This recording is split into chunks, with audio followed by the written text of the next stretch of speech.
مصنوعہ کے بعد ہم نے ایک آیتیں پڑھی ہے جس کا ترجمہ یہ ہے کہ وہ کون سی ذات ہے جو تکلیف اور مصیبت زدہ بندوں کے پریشانیوں کو اور ان کی تکلیفوں کا حل کرتا ہے اور انہیں زمین کی جانشین بناتا ہے۔ کیا اللہ رب العالمین کے ساتھ کوئی اور دوسرا معبود ہے؟ بہت ہی کم تم نصیحت حاصل کرتے ہو۔ اس آیت کریمہ میں یہ آیت کریمہ مکی زندگی کے حالات کے تناظر میں اللہ رب العالمین نے نازل کیا، جہاں صحابہ کرام مکی زندگی میں ستائے گئے تھے، جہاں صحابہ کرام طرح طرح کی مشقتوں کا سامنا ان کو کرنا پڑ رہا تھا، مجبوریوں میں تھے، اور ان ساری چیزوں سے کٹ کر صحابہ کرام اللہ رب العالمین سے بہت ساری اپنے مستقبل کے بارے میں بہت ساری امیدیں لگائے ہوئے تھے۔ اللہ رب العالمین نے اپنی نصرت، اپنی مدد اور اپنی تائید میں یہ آیت کریمہ نازل کی، امن یجیب المضطر اذا دعاہ ویکشف السوء، کہ وہ ذات اللہ رب العالمین ہی کی ذات ہے جو پریشان حال کی پریشانیوں کو سنتا ہے، اور اس کے سننے کے بعد، بندوں کے پکار کو سننے کے بعد وہ مصیبت زدہ کا مصیبتوں کو دور کرتا ہے، وہ جن امتحانات سے گھرا ہوا ہے ان امتحانات سے ان کو باہر نکالتا ہے۔ یہی نہیں، اللہ رب العالمین نے آگے کہا وَيَجْعَلُكُمْ خُلَفَاءَ الْأَرْضِ، انہیں زمین کا جانشین بناتا ہے۔ یہ آیت کریمہ بہت ہی روشن چیزیں صحابہ کرام کے لیے بیان کرتی ہیں، اور ہمیں ہمارے لیے بھی ایک روشن چیزیں بیان کرتی ہیں۔ وَيَجْعَلُكُمْ خُلَفَاءَ الْأَرْضِ، تمہیں زمین کی جانشین بناتا ہے، یعنی مکے میں ابھی جو تم کو ستائے جا رہا ہے، ابھی جو تم پر ظلم و زیادتیاں کی جا رہی ہے، ابھی جو تم مظلوم ہو اور تمہیں طرح طرح کی مشقتیں برداشت کرنی پڑ رہی ہے، کوئی بات نہیں، صبر کرو، ایک دور ایسا آئے گا، ایک دن ایسا آئے گا کہ وہاں پر تمہاری اقتدار ہوگی، ایک دور ایسا آئے گا کہ وہاں پر تمہاری حکومت ہوگی اور تم وہاں کے حاکم ہوگے، تمہیں وہاں اس زمین کی خلافت ملے گی۔ اِلٰہ مع اللہ، کیا یہ سب کرنے والی ذات اللہ رب العالمین ہی کی ذات ہے؟ کیا اس کے علاوہ کوئی اور ذات ہے جس کی عبادت کی جا سکتی ہے؟ بہت ہی کم تم نصیحت حاصل کرتے ہیں۔ اس آیت کریمہ کے اندر اللہ رب العالمین نے ایک بہت بڑا پیغام دیا ہے کہ بندہ یعنی امت اسلامیہ، امت مسلمہ اپنی انفرادی اور اجتماعی زندگی میں جن مصیبتوں اور مشقتوں کا ان کو سامنا کرنا پڑتا ہے، ان مصیبتوں اور مشقتوں کا حل اللہ رب العالمین کے دعا کے ذریعے سے کی جا سکتی ہے۔ جب مصیبتوں میں گھرے ہوئے ہوں، جب حالات ناگفتہ میں ہوں، تو اللہ رب العالمین اس امت کے افراد اللہ رب العالمین سے جریہ وزاری کرتے ہوں، اللہ رب العالمین سے لو لگاتے ہوں، رو رو کر کے دعا کرتے ہوں، تو اللہ رب العالمین بندوں کے پکار کو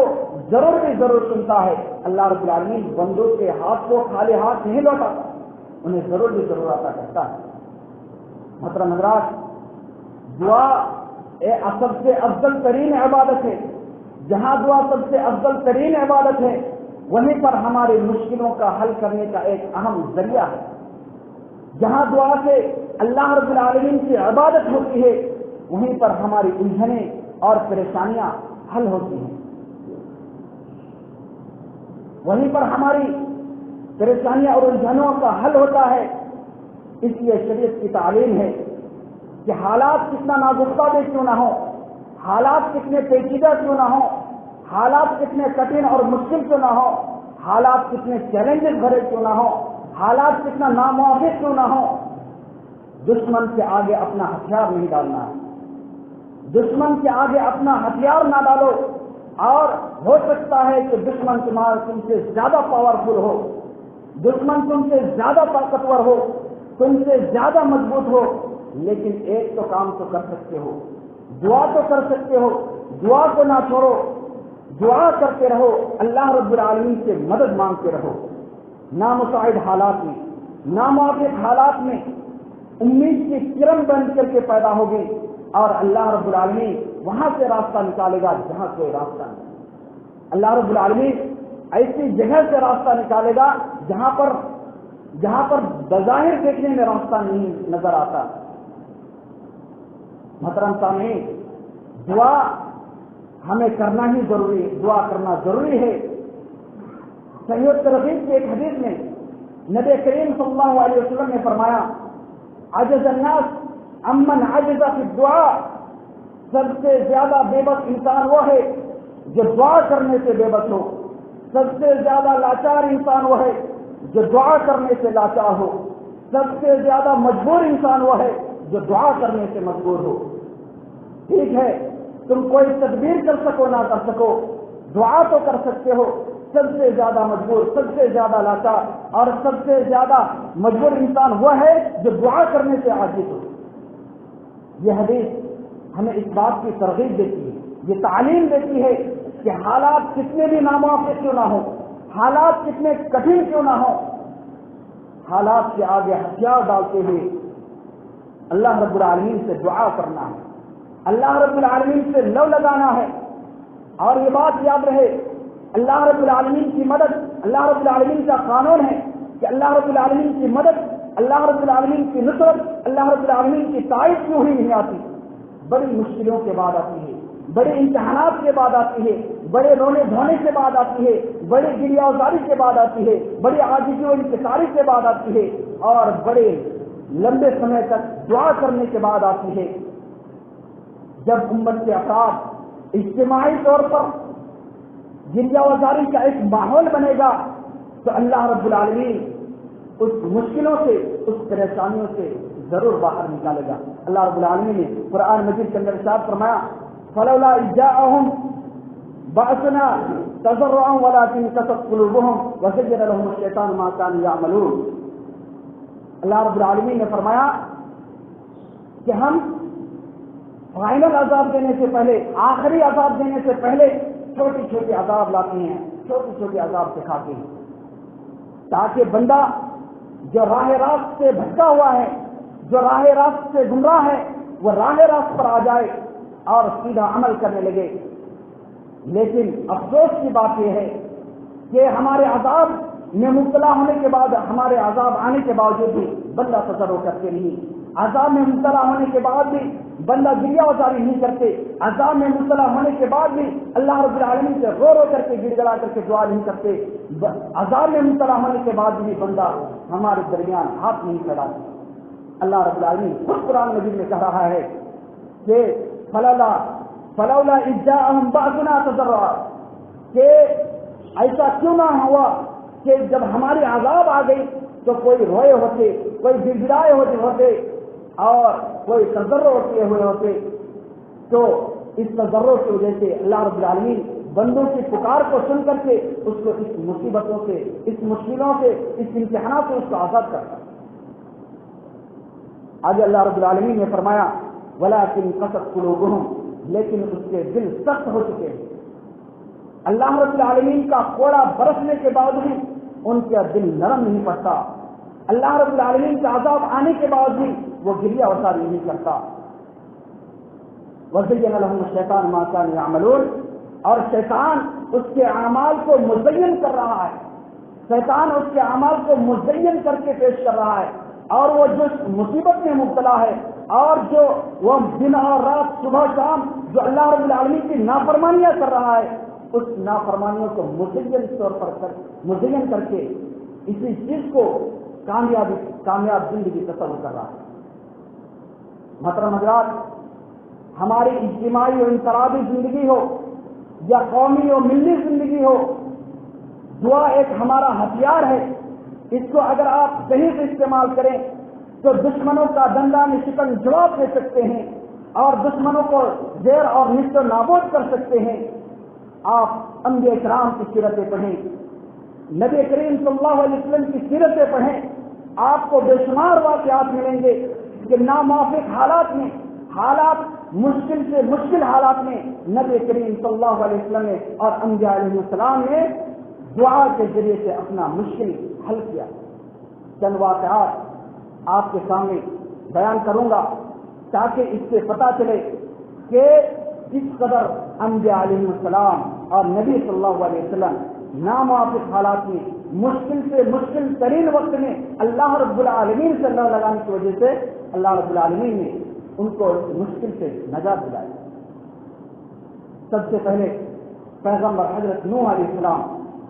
950 سال تک اپنے قوم میں دعوت دیتے رہے. 950 سال تک اپنے قوم میں دعوت و تبلیغ کرتے رہے. اکیلا طور پر دعوت دیا, چپکے چپکے سے دعوت دی, لوگوں کو اعلانیہ طور پر دعوت دیا, محفلیں منعقد کر کے دعوت دی, لیکن صرف 84 افراد سے زیادہ ایمان نہیں لے کر گئے. 83 افراد سے زیادہ ایمان لے کر کے نہیں آئے. جب انبیاء تھک گئے, جب تھک کر ہار گئے, اب ان کو لگا کہ اب یہ جو نسل باقی ہے یہ ایمان لانے والی نہیں ہے, اب یہ اسلام قبول کرنے والی نہیں ہے, اب یہ ایک اللہ رب العالمین کو ماننے والی نہیں ہے. تو صرف دعا کرتے ہیں اور قرآن دعا کرتے ہیں. حضرت نوح علیہ السلام دعا کرتے ہیں اور دعا کرنے کے بعد انسانی زندگی کے تاریخ میں ایک ایسا طوفان آتا ہے, ایک ایسا طوفان قرآن کریم کے الفاظ میں ایک موت پہاڑ کے برابر. سورہ ہود میں اللہ رب العالمین نے فرمایا وَهِيَ تَجْرِي بِهِمْ فِي مَوْجٍ كَالْجِبَالِ, کہ وہ پہاڑ وہ کشتی حضرت نوح علیہ السلام کو لے کر کے چل رہی تھی اور ایک موت پہاڑ کے برابر تھی. جب انبیاء تھک کر ہار گئے, جب انبیاء مایوس ہو چکے کہ کوئی اب ایمان لانے والا نہیں ہے, تو اللہ رب العالمین سے وہ دعا کرتی ہیں اور وہ دعا بھی لمبی چوڑی نہیں, صرف 3 الفاظ پر مشتمل دعا کرتی ہیں, صرف 3 الفاظ پر مشتمل دعا کرتے ہیں. فدعا ربه انی مغلوب فانتصر, فدعا ربه انی مغلوب فانتصر. وہ دعا کرتے ہیں کہ اللہ رب العالمین میں بے بس ہو چکا ہوں, میں تھک چکا ہوں, اب تو ہی اس سے نپٹ لے, اب تو ہی اس کا کام تمام کر. یہ دعا کرنا تھا کہ قرآن مجید کے الفاظ ہیں جس طرح سے اللہ رب العالمین نے ان پر عذاب لائے. اللہ رب العالمین نے قرآن مجید کے اندر ارشاد فرمایا ففتحنا ابواب السماء بماء منهمر وفجرنا الارض عيونا فالتقى الماء على امر قد قدر. آسمان چھلنی ہو گیا, آسمان سے پانی برس رہا ہے, زمین سے پانی ابل رہا ہے, زمین سے پانی نکل رہا ہے, اور دیکھتے دیکھتے تاریخ انسانی کے سب سے عظیم طوفان نے اس قوم کو غرق کر دیا ہے. تاریخ انسانی کے عظیم طوفان نے اس قوم کو غرق کر دیا گیا. آپ اس واقعہ سے اندازہ لگا سکتے ہیں, اس واقعہ سے پتہ لگا سکتے ہیں کہ انبیاء کرام اپنی قومی اور ملی زندگی میں دعاؤں کا کس قدر سہارا لیتے تھے. آپ یاد کیجیے حضرت موسیٰ علیہ السلام کو, جب آپ مدین جا رہے تھے, آپ کے سامنے بہت بڑے چیلنجز تھے کہ مدین والے کو آپ نہیں جانتے, نہ مدین والے ان کو جانتے تھے. کون کھلائے, کون پلائے, کون صحابہ دے, کس سے آشنائی ہو. لیکن انبیاء ہے, رسول ہیں, وہ جانتے ہیں جہاں کوئی راستہ نہ ہو, جہاں کوئی راستہ دکھائی نہ دے, وہیں پر اللہ رب العالمین راستہ مقرر کرتا ہے, وہیں پر اللہ رب العالمین راستہ دکھاتا ہے. حضرت موسیٰ علیہ السلام اللہ رب العالمین سے دعا کرتے ہوئے کہتے ہیں ربی انی لما انزلت الی من خیر فقیر, ربی انی لما انزلت الی من خیر فقیر. یا اللہ رب العالمین ہم تیرے در کے بھکاری ہیں, ہم تیرے مدد کے محتاج ہیں. یا اللہ رب العالمین تو جو خیر آج نازل کر دے, آج تو جو خیر ہم پر نازل کر دے, اس کا احسان کا بدلہ کبھی نہیں چکا سکتے. یہ دعا کرنا تھا کہ آپ جن بچیوں کے بکریوں کو آپ نے شراب کیا تھا, پانی پلایا تھا, ان بچیوں کے باپ نے ان میں سے ایک بچی کو کہا کہ جاؤ اس اجنبی کو ڈھونڈ لاؤ, جاؤ اس اجنبی کو ڈھونڈ لاؤ, کیونکہ انہوں نے ہماری مدد کی ہے, ہم ان کی مہمان نوازی کریں گے, ہم ان کو دیکھ ریکھ کریں گے, ہم ان کا سہارا بنیں گے. آپ اس واقعہ سے بھی اس کے بعد وہ بچی جاتی ہے اور جا کر کے حضرت موسیٰ علیہ السلام کو لے کر جاتی ہے، ڈھونڈ کر کے لاتی ہے۔ آپ اس واقعہ سے بھی اندازہ لگائیے کہ حضرت موسیٰ علیہ السلام نے حضرت موسیٰ علیہ السلام کے سامنے کتنے بڑے چیلنجز تھے، لیکن ان چیلنجز کا مقابلہ دعا کے ذریعے سے کیا۔ اسی طرح آپ اگر سیرت حضرت محمد مصطفیٰ صلی اللہ علیہ وسلم کی زندگی کا مطالعہ کریں تو بے شمار واقعات ایسے مل جائیں گے، بے شمار واقعات ملیں گے کہ حالات بالکل مشکل سے مشکل ترین تھی، لیکن آپ نے دعاؤں کے ذریعے سے چند لمحوں میں ان کا حل کیا۔ جب کفار و مشرکین کی سرکشیاں بڑھ گئی، جب کفار و مشرکین طرح طرح کے مسلمانوں کو طرح طرح کے مظالم ڈھانے لگے، ظلم و زیادتیاں کرنے لگی، ان کا سر اور ان کا غرور زیادہ ہو گیا، آپ صلی اللہ علیہ وسلم نے سوچا کہ کفار و مشرکین کا سر کچلنا چاہیے، ان کے غرور کو توڑنا چاہیے۔ آپ فوراً دعا کرتے ہیں، ہاتھ اٹھا کر کے دعا کرتے ہیں، اور وہ دعا بھی لمبی چوڑی نہیں، اللہم اعنی علیہم بسبع کسبع یوسف، یا اللہ رب العالمین کفار کے مقابلے میں ہماری مدد فرما، مشرکین کے مقابلے میں تو ہماری مدد فرما، ایک قحط سالی کے ذریعے سے، اور ایسی قحط سالی جیسے کہ قحط سالی تو نے حضرت یوسف علیہ السلام کے زمانے میں مصر پر لاگو کیا تھا، 7 سال کی قحط سالی۔ حالات اس قدر مشکل ہو گئے، کفار و مشرکین کے حالات اس قدر خراب ہوئے کہ درختوں کے پتے چبانے پڑے، درختوں کے پتے کھانے پڑے، چمڑیاں چبانی پڑی۔ جب دیکھا ابو سفیان نے جب دیکھا کہ یہ اللہ رب العالمین کے عذاب ہے، اور ابو سفیان جو نبی کریم صلی اللہ علیہ وسلم کو اور مسلمانوں کو ستانے میں اور تکلیف دینے میں کوئی کسر نہیں چھوڑ رہا تھا، کوئی کسر باقی نہیں چھوڑ رہا تھا، وہ سمجھ جاتے ہیں کہ یہ اللہ تعالیٰ کی طرف سے عذاب ہے، اور اگر اس کو ہٹانا ہے تو محمد اگر دعا کرے تو اس کو یہ چیزیں ہٹ جائیں گے، سارے ختم ہو جائیں گے۔ چنانچہ وہ ابھی تک مسلمان نہیں ہوئے، وہ جاتے ہیں اور جا کر کے نبی کریم صلی اللہ علیہ وسلم سے کہتے ہیں، یا محمد اسألک باللہ والرحم، اے محمد ایک اللہ رب العالمین کا واسطہ دیتا ہوں، ایک ہمارے اور تمہارے درمیان جو رشتہ داری ہے اس رشتہ داری کا واسطہ دے کر کے میں آپ سے درخواست کرتا ہوں اور ریکویسٹ کرتا ہوں کہ آپ ہماری درخواست کو قبول کریں اور اللہ رب العالمین سے دعا کریں کہ ہم سے یہ قحط سالی اور ہم سے یہ مصیبت ختم کر دیں۔ اللہ کے رسول صلی اللہ علیہ وسلم دعا کرتے ہیں، اور دعا کرنے کی وجہ سے قحط سالی کے بادل چھٹ جاتے ہیں۔ اسی طرح جب مسلمانوں پر بہت زیادہ تکلیفیں دی جاتی ہیں،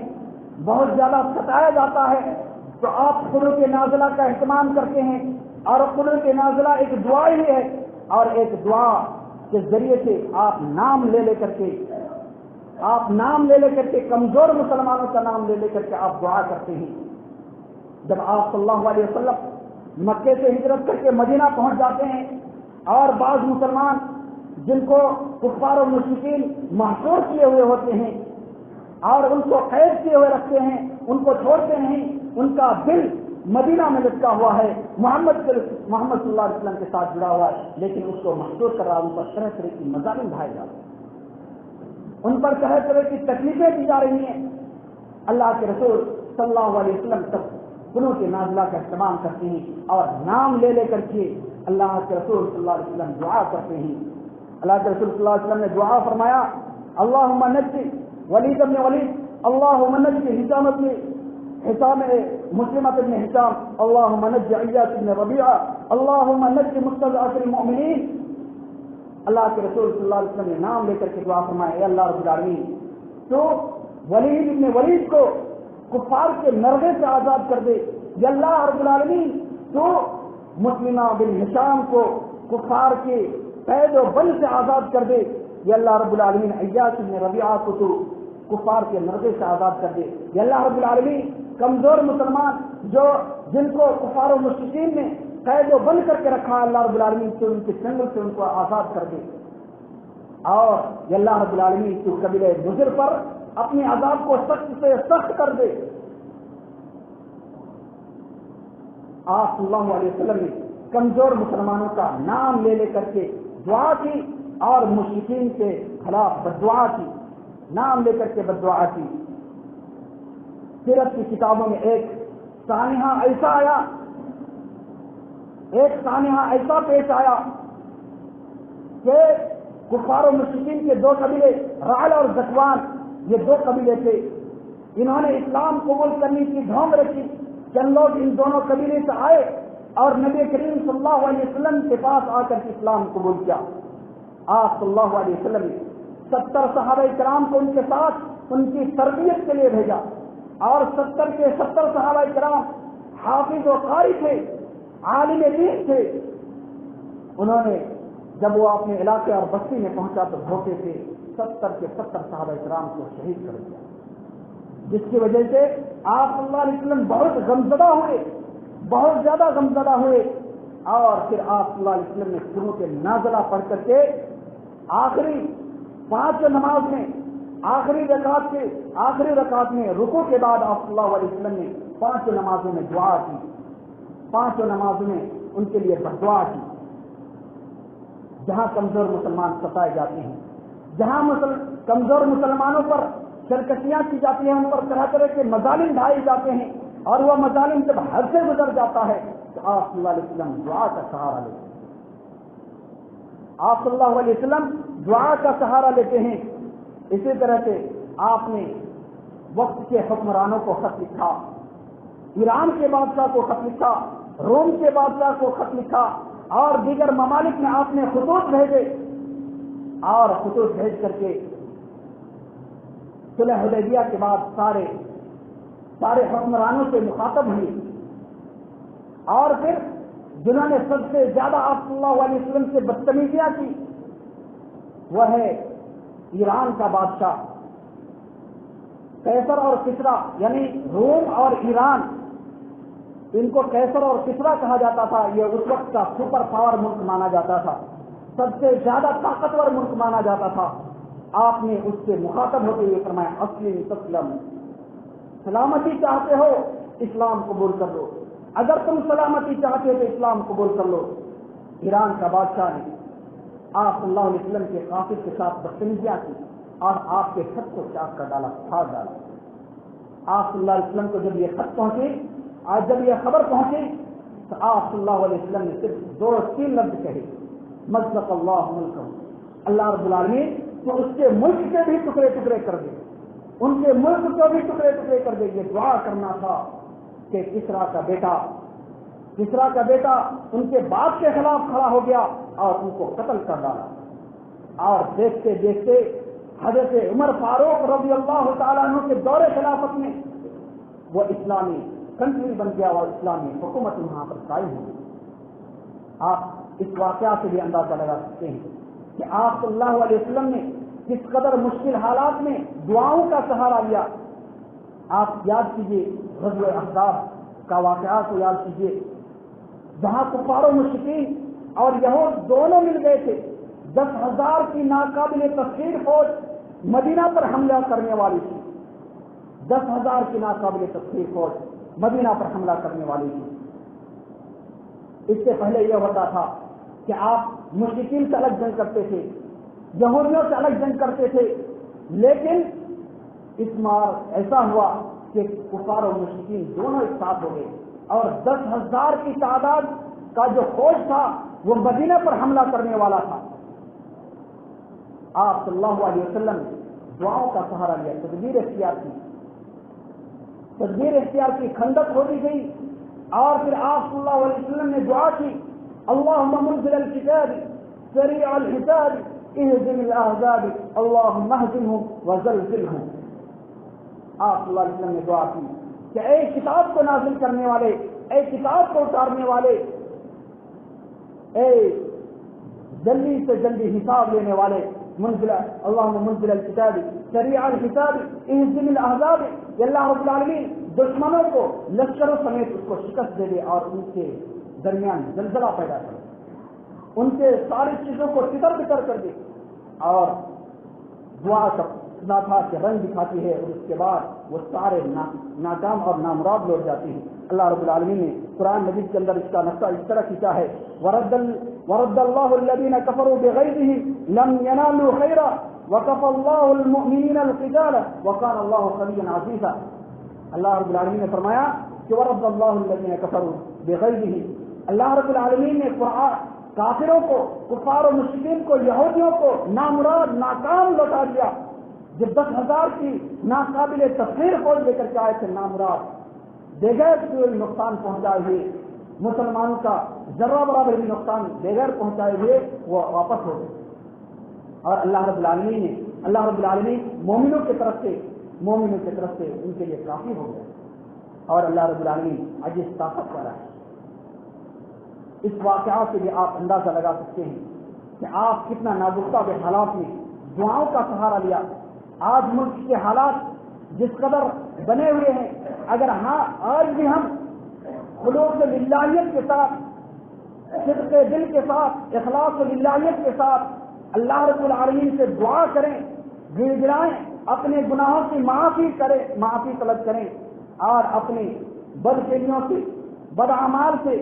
اللہ رب العالمین کی نافرمانیوں سے، اللہ رب کے رسول کی نافرمانیوں سے دور ہو کر کے سیدھے راستے پر آ جائیں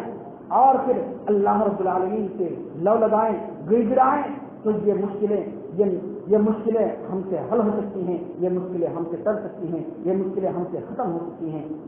ورنہ یوں ہی ہم پر عذاب آتے آتے ہم اس طرح سے نست و نابود ہو جائیں گے۔ لہذا ضرورت اس بات کی ہے کہ ہم اللہ رب العالمین کے ذکر کی طرف لوٹ آئیں، اللہ رب العالمین سے توبہ استغفار کریں، اپنے گناہوں کی معافی طلب کریں اور پھر زیادہ سے زیادہ اللہ رب العالمین کی عبادت کرتے ہوئے اللہ رب العالمین کو راضی کریں اور یہ مشکلات کا حل نکالنے کے لیے اللہ رب العالمین سے رو رو کر کے گڑگڑائیں، دعا کریں۔ آخر میں اللہ رب العالمین سے دعا ہے کہ اللہ رب العالمین ہم تمام مسلمانوں کو کہنے سننے سے زیادہ عمل کرنے کی توفیق عطا فرما۔ اللہ رب العالمین ہم پر جو پریشانیاں ہیں، مشقتیں ہیں، اللہ رب العالمین تو ان کو دور فرما۔ اللہ رب العالمین ملک میں ایک طرح کی بے چینی پھیلی ہوئی ہے، اللہ رب العالمین تو ملک میں ایک طرح کے چین اور سکون نازل فرما۔ اللہ رب العالمین ہمیں سے جو مریض ہے، اللہ رب العالمین تو ان کو شفا عاجلہ کاملہ عطا فرما۔ اللہ رب العالمین جب تک ہمیں زندہ رکھ، ایمان اور اسلام کی حالت میں رکھ، اور جب ہمارا خاتمہ ہو ایمان اور اسلام کی حالت میں ہو۔ آمین۔ اقول قولی ھذا واستغفر اللہ لی ولکم ولسائر المسلمین۔ بارک اللہ لنا ولکم فی القرآن العظیم ونفعني وإياکم بالآیات والذکر الحکیم۔ انہ تعالی جواد کریم ملک المرء